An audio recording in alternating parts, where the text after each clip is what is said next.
Il-Ministeru l-Politika Soċjali issiġilla ftehim soċjali ieħor din id-darba mad-dar Leopoldo, residenza mmexxija mill-Fondazzjoni Suret il-Bniedem bħala shelter għall-irġiel bla saqaf fuq rashom fl-etajiet ta' bejn is-16-il sena sa 65 sena.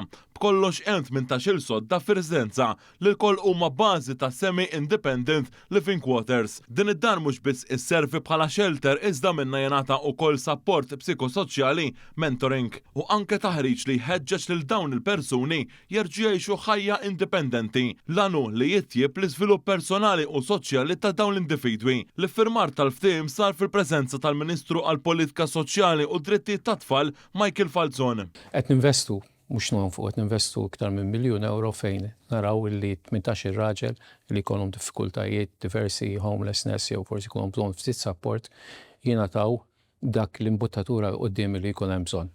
Iċ-chairperson tal-Fondazzjoni Suret il-Bniedem saħqet li dawn il-persuni jitolbu għalkien wara jkunu għaddhom minn ċirkostanzi komplessi u ħafna drabi jkun hemm rabta wkoll ma' sfidi mentali. Aħna maħniex shelter service, ma nagħtux biss shelter għax nemmnu ħafna li persuna li tkun fis-sitwazzjoni tal-homelessness għandha bżonn iva kien, imma mbagħad għandha bżonn ukoll appoġġ emozjonali, għandha bżonn servizzi soċjali, għandha bżonn ħiliet, taħriġ għal ħiliet. F'kelma waħda għandha bżonn pakkett holistiku psikosoċjali illi ħajjejna tqum fuq isqajja u terġa' tibni ħajjitha u tintegra lura fis-soċjetà.